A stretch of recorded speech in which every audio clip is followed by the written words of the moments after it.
Assalamualaikum warahmatullahi wabarakatuh. Selamat datang kembali di channel cerita horor Pen History. Sebuah kisah seram dan menyenangkan yang diceritakan oleh Mbah Supeno.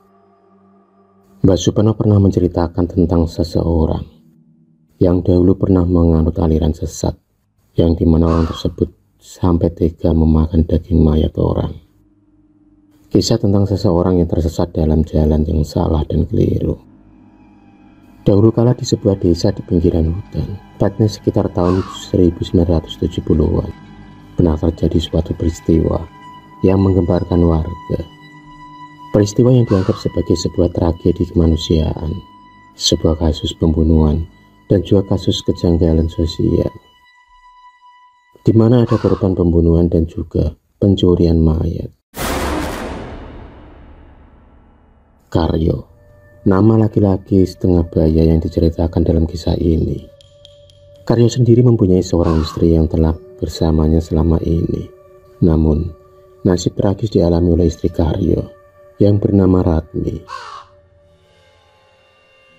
Istri Karyo meninggal tiba-tiba di sebuah kamar tidurnya.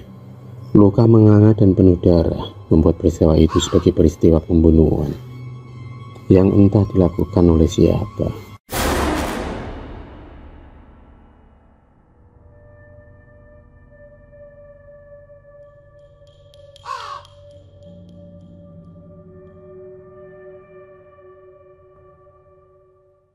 Warga desa sendiri dibuat gempar dengan kematian Ratmi.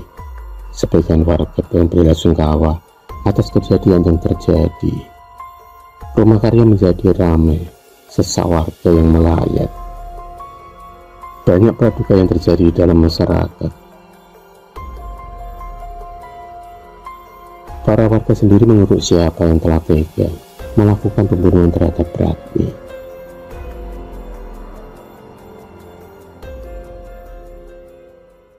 Proses pemakaman pun selesai dan hari-hari pun terus berjalan.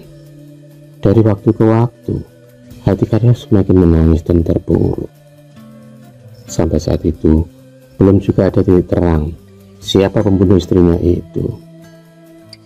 Pikiran Karyo semakin gundah dan pemikiran pikiran yang semakin menumpuk membuat Karyo agak berubah aneh.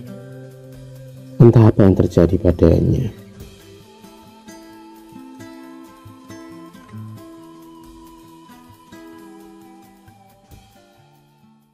Suatu malam, saat Karyo sedang duduk di teras rumah, tiba-tiba dia mendengarkan sayup-sayup suara gaib yang terdengar di telinganya. Suara tersebut terus-terus memanggil namanya.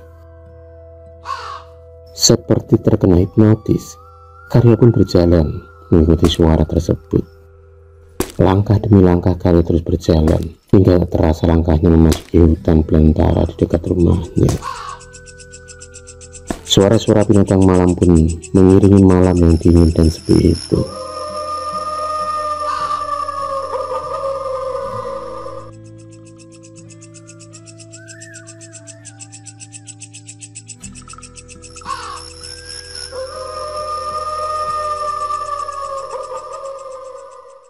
Tanpa disadari oleh Karyo, tiba-tiba ia sudah berada berdiri di depan sebuah pohon tua yang besar.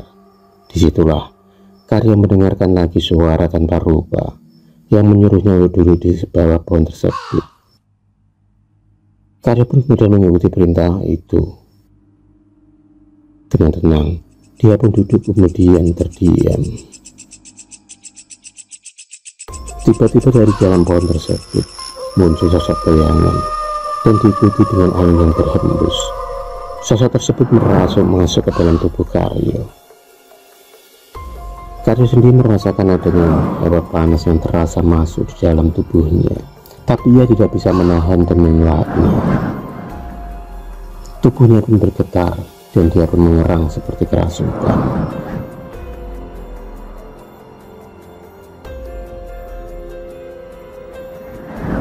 Tak lama kemudian Karyo pun berdiri dan berjalan kembali meninggalkan lokasi tersebut. Karyo berjalan menembus semak kembali ke rumahnya. Entah apa yang terjadi pada Karyo saat itu, tapi mungkin itu bukan dia sepenuhnya. Karyo pun terus berjalan untuk kembali ke rumahnya.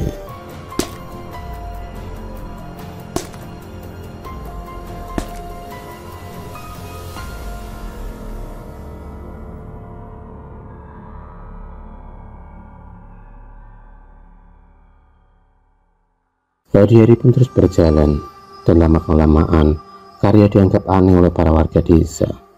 Mereka menganggap Karya sudah tidak waras lagi karena perilakunya yang aneh-aneh dan janggal.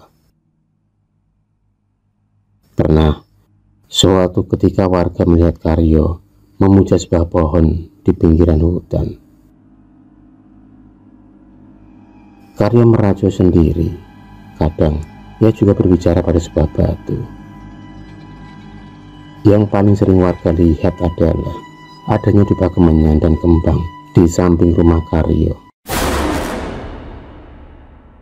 Entah untuk apa itu.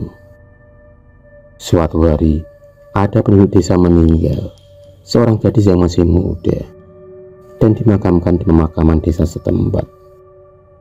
Karya yang mendengar ada orang yang meninggal tampak sangat senang. Suatu malam, ia pun bergegas menuju ke arah pemakaman desa dengan membawa cangkul. Entah apa tujuannya, ia membawa cangkul di pundaknya. Dalam gelap, hanya bayangan yang tampak berjalan menyusuri jalan menuju ke arah kuburan. Suasana hening dan mencekam terasa malam itu, hingga Karya pun sampai di pemakaman desa.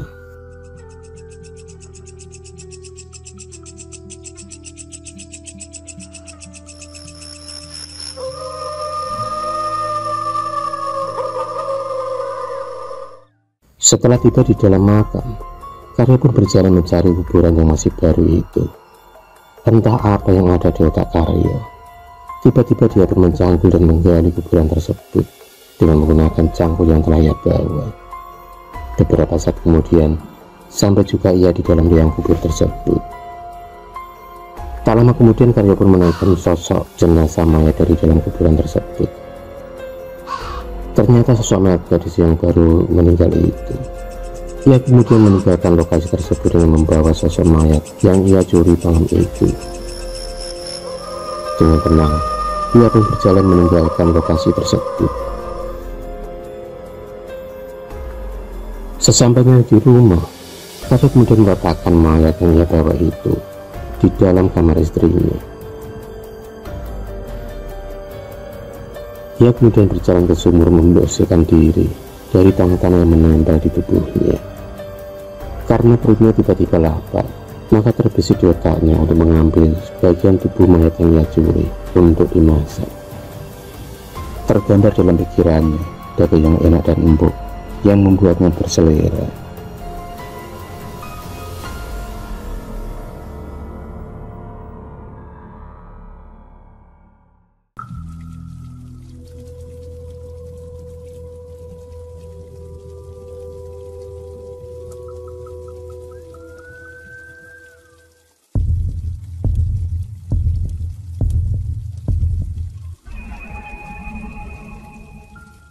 Terima kasih sudah menonton video cerita bergambar ini. Klik subscribe untuk terus mendapatkan video-video cerita bergambar selanjutnya. Semangat berkarya.